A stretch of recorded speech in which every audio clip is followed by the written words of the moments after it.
नमस्कार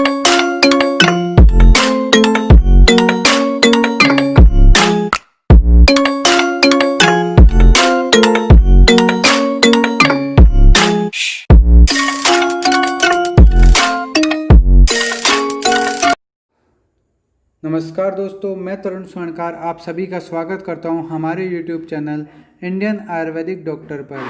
दोस्तों, वीडियो को आगे बढ़ाने से पहले अगर आप हमारे चैनल पर नए हैं या आपने अभी तक हमारा चैनल सब्सक्राइब नहीं किया है तो please do subscribe our YouTube channel and press the bell icon for latest updates. दोस्तों, पिछले वीडियो में हमने वाजीकरण तृतीय पाद की बात की थी, उससे पहले वाजीकरण प्रथम और द्वितीय पाद की भी हम बात कर चुके हैं। आज के वीडियो में हम वाजीकरण चतुर्थ पाद की बात करेंगे। ये वाजीकरण का सबसे इम्पोर्टेंट पाद है क्योंकि इसमें से क्वेश्चन जनरली आते ही हैं। कम से कम शुक्र से रिलेटेड क्वेश्चन तो 2 नंबर, 5 नंबर, 10 नंबर में पूछ लिए जाते हैं। तो ये वीडियो ध्यान से देखना, अच्छे से पढ़ना, ठीक है। इसमें आपको बहुत सारे क्वेश्चन आपको मिलेंगे। फिर यहाँ पर अब आज का वीडियो चलिए शुरू करते हैं। तो अथातः पुमन जात बलादि के चतुर्थम वाजीकरण पादम व्याख्यास्यामः। तो अब चतुर्थ पाद की व्याख्या की जाएगी। पुमान यथा जात बलो यावत दिच्छम स्त्रियो व्रजित यथा चा अपत्यवान सद्यो भवेत तदुपदेक्ष्यते। यानी जिस द्रव्य के सेवन से पुरुष बलवान होकर अपनी इच्छानुसार स्त्री के पास गमन करता है और शीघ्र ही संतान प्राप्त करता है, अब वैसे द्रव्यों का उपदेश किया जाएगा। यहाँ पे पुमान जात बलादिके का मतलब बताया है। इसमें पहले पूछा जा चुका है कि पुमान जात बलादिक का मतलब समझाइए 2 नंबर में। तो उसमें क्या था बताना है कि ऐसे द्रव्य जिनका सेवन करने से मनुष्य बलवान होकर स्त्री के पास अपनी इच्छानुसार स्त्री के पास गमन करता है और शीघ्र ही संतान को प्राप्त करता है, तो ऐसे योगों को पुमान जात बलादिक योग कहते हैं, ठीक है। अब यहाँ पे इसने इम्पोर्टेंट चीज़ बता रखी है जो पूछी जाती है। नराश चटकवत केचिद व्रजंती बहुशः स्त्रियम गजवत प्रसिच्यंती केचिन्न बहुगमीन। यहाँ पे बता रखा है कि जो चटक है उसके समान अनेक स्त्रियों के पास गमन करने वाला हो जाता है मनुष्य, और जो गज के समान शुक्र का क्षरण करता है। तो यहाँ पे शरीर बल और संतानोत्पत्ति का relation of fertility with sexual potency, इसका वर्णन किया गया है कि सभी मनुष्य बलवान होते हैं यह निश्चित नहीं है, और सभी मनुष्य संतान वाले होते हैं यह भी निश्चित नहीं है, क्योंकि यह देखा जाता है कि बहुत बड़े शरीर वाले बलवान पुरुष स्त्रियों में दुर्बल होते हैं और अल्प बल वाले पुरुष स्त्रियों में बलवान होते हैं और बहुत संतान वाले होते हैं।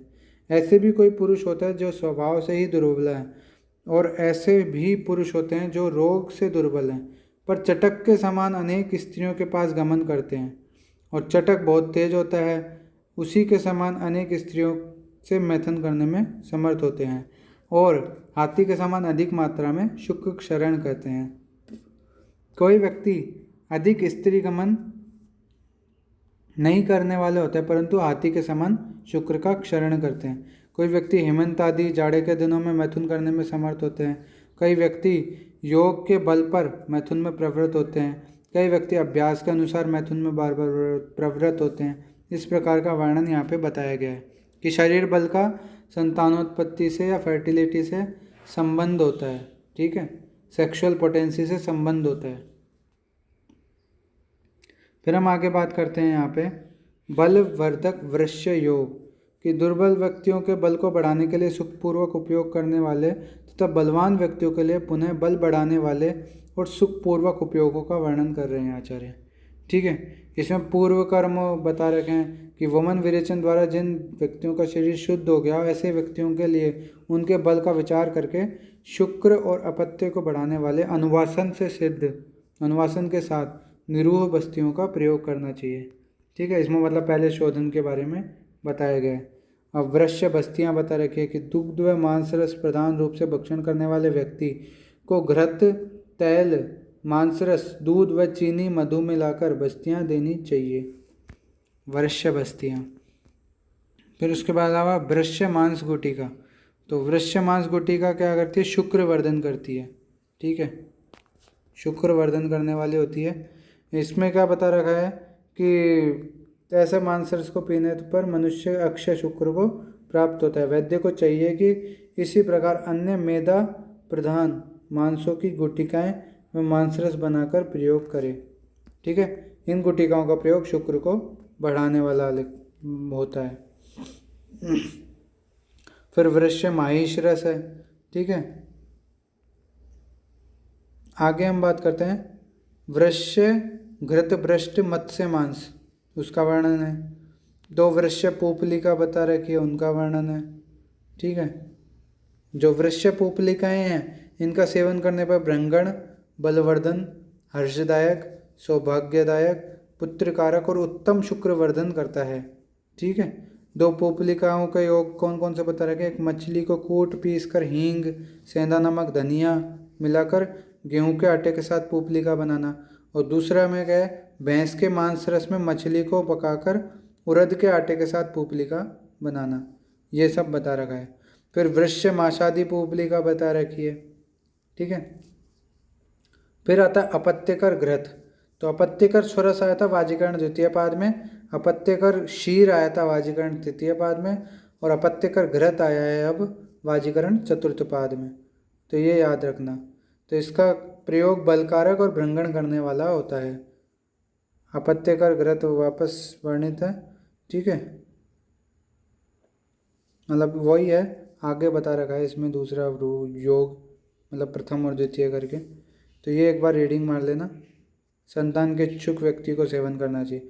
वृश्य गुटिका, वृश्य गुटिका का वर्णन है चटक के समान हर्षयुक्त होकर मैथुन क्रिया में प्रवृत्त होने के लिए इसका सेवन किया जाता है।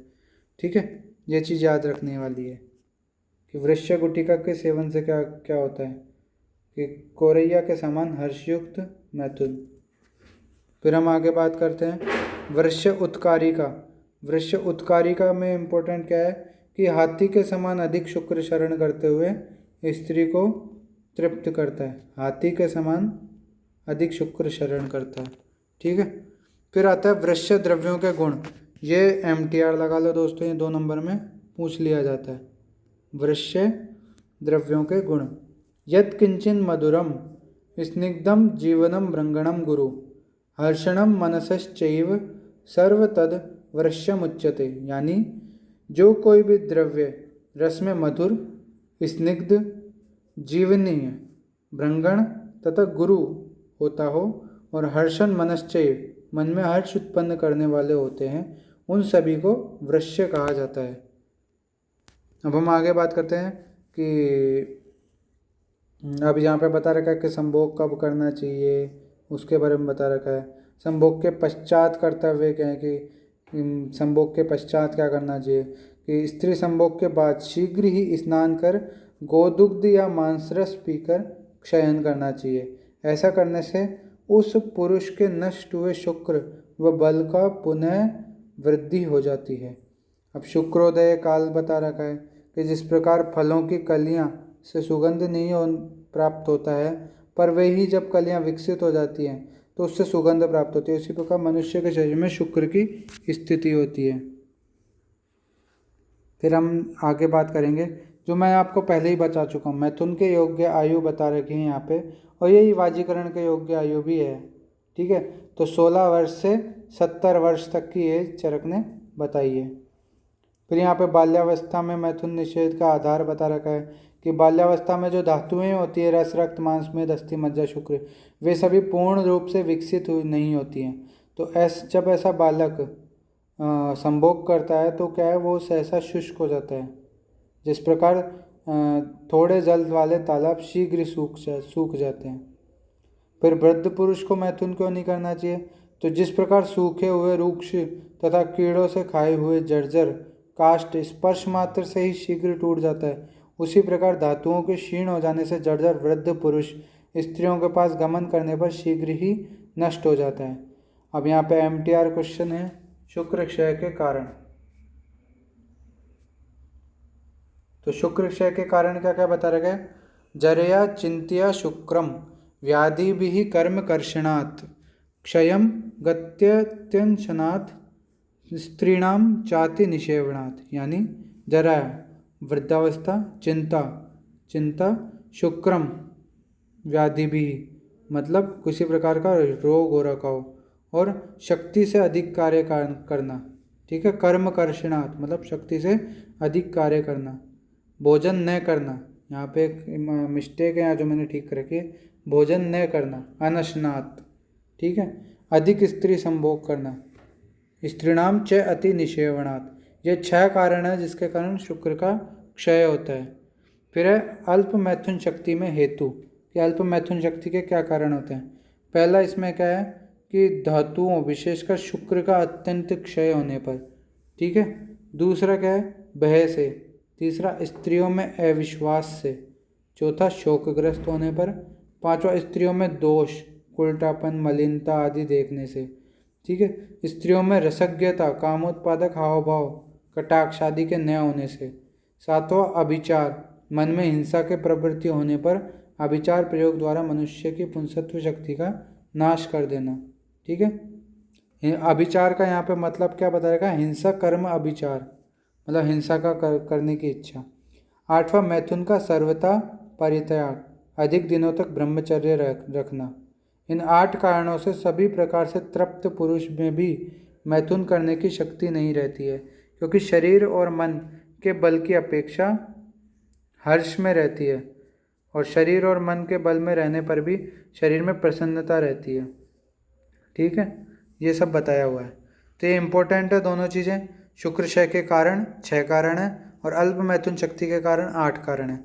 6 कारण कौन कौन से, जरा, चिंता, शुक्र मतलब जरा, चिंता, रोग, ठीक है, और अधिक कर्म करना शक्ति से। इसके अलावा अनशन और अधिक स्त्री सेवन, ये सब हैं शुक्र क्षय के कारण। और अल्प मैथुन शक्ति के कारण आपको बता दिया, धातु क्षय, भय, स्त्रियों में अविश्वास, शोकग्रस्त होना, स्त्रियों में दोष देखना, स्त्रियों में रसज्ञता, कामोत्पादकता की कमी, इसके अलावा अभिचार और मैथुन का सर्वथा परित्याग। ये 8 बता रखे हैं यहाँ पे जो अल्प मैथुन शक्ति के हेतु। फिर हम आगे बात करते हैं शुक्र के स्थान। शुक्र वैसे इसने बता रखा है कि जैसे गन्ने में रस, दही में घृत और तिल में तेल सर्वव्यापक होता है ना, वैसे ही शुक्र जो है संपूर्ण शरीर में होता है, व्यापक रूप में रहता है। फिर शुक्र के बाहर निकलने के कारण कि जब शुक्र स्त्री पुरुष के संयोग होने पर पुरुष की मैथुन चेष्टा से, संकल्प से और पीड़न से अपने स्थान से चलकर शिश्नेंद्रिय द्वारा उसी प्रकार बाहर निकलता है जिस प्रकार गीले कपड़े से निचोड़ने पर जल निकलता है।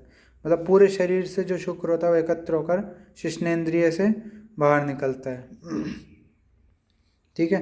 तो शुक्र की प्रवृत्ति में स्त्री और पुरुष के बीच संयोग प्रधान कारण है, और उसमें सहायक कारण चेष्टा आदि है। तो प्रधान कारक शुक्र की प्रवृत्ति में संयोग, ठीक है, और सहायक कारण है चेष्टा, ठीक है। आगे हम बात करते हैं कि शुक्र प्रवृत्ति के अन्य 8 कारण। अब यहाँ पे शुक्र प्रवृत्ति के कारण बता दिया था, ठीक है। अब 8 अन्य कारण बताए हैं यहाँ पे। हर्ष, संकल्प पूर्व मैथुन करते समय शिश्न का उत्थान होना। फिर तर्ष, स्त्रियों की इच्छा। वीर्य की सरता, ठीक है, वीर्य की पिच्छलता, वीर्य की गुरुता, वीर्य का सूक्ष्म होना, और प्रवण भाव, प्रवण भाव मतलब बाहर निकलने का स्वभाव। इसके अलावा 8वां पॉइंट है शुक्र को प्रेरणा देने वाली वायु का शीघ्रगामी होना। ये कौन सी वायु बता रखे इन्होंने, अपान वायु। जो अपान वायु होती है वो शुक्र का निकालने का काम करती है, ठीक है। ये 8 अन्य कारण बताए गए हैं। फिर यहाँ पे इम्पोर्टेंट चीज़ है अणुप्रभावश्च, ठीक है। ये चीज़ यहाँ पे अपन देख चुके कि प्रवण भाव होना चाहिए, अणुप्रवण भाव, बाहर निकलने की इच्छा। इसके अलावा चरतो विश्व रूपस्य रूप द्रव्यम यदुच्यते। अब यहाँ पे विश्व रूप किसे का है, आत्मा को, ठीक है। ये याद रखने वाली चीज़ है। अब आगे हम बात करें ये शुद्ध शुक्र के लक्षण है, संतानोत्पादक शुक्र के लक्षण। यह भी इम्पोर्टेंट है, मोस्ट इम्पोर्टेंट, पूछ लेते हैं 2 नंबर में आराम से, कि बहलम मधुरम एकदम अविश्रम गुरु पिच्छलम शुक्लम बहुच यत् शुक्रम फलवत तत् असंशयम। मतलब बहलम जो बहल हो, गाढ़ा हो, ठीक है, मधुरम मधुर हो रस में, स्निग्धम जो गुण में स्निग्ध हो, अविश्रम दुर्गंध रहित हो, गुरु पिच्छिल हो, ठीक है, वर्ण में शुक्ल हो और स्राव के समय अधिक मात्रा में निकले, वह शुक्र निस्संदेह फलयुक्त होता है, संतान रूपी फल को देने वाला होता है। अब वाजीकरण की निरुक्ति बताइए, ये भी 2 नंबर में पूछ ली जाती है।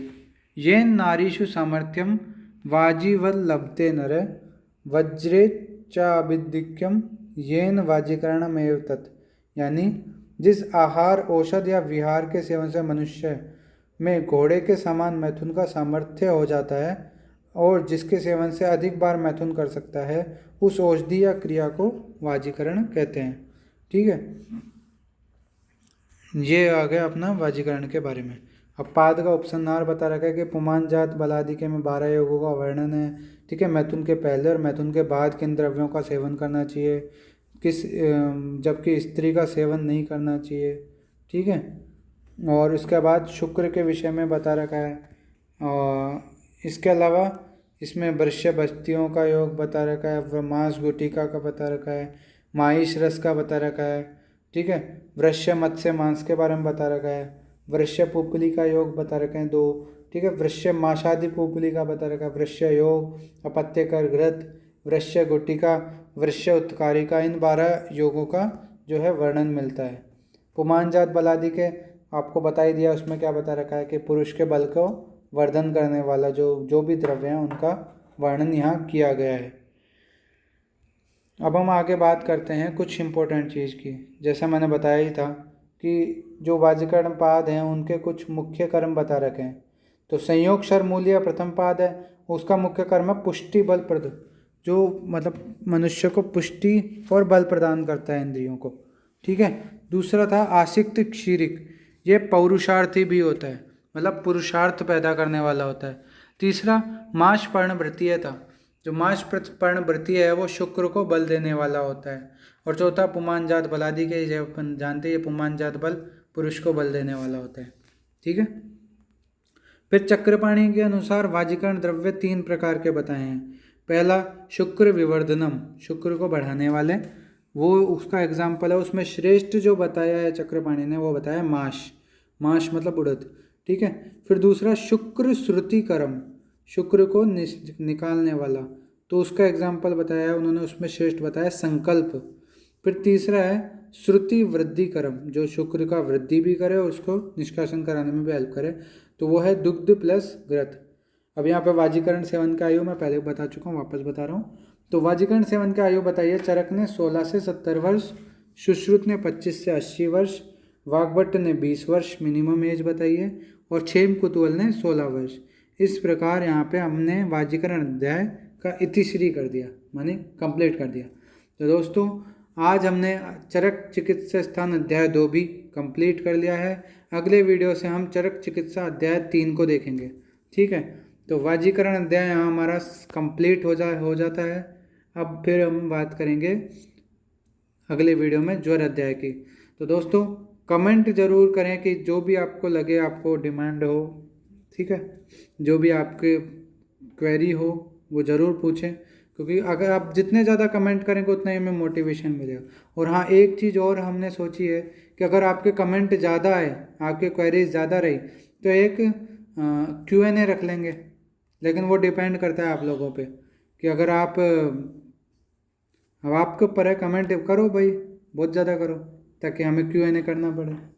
ठीक है दोस्तों, तो मिलते हैं अगले वीडियो में, तब तक के लिए बाय बाय।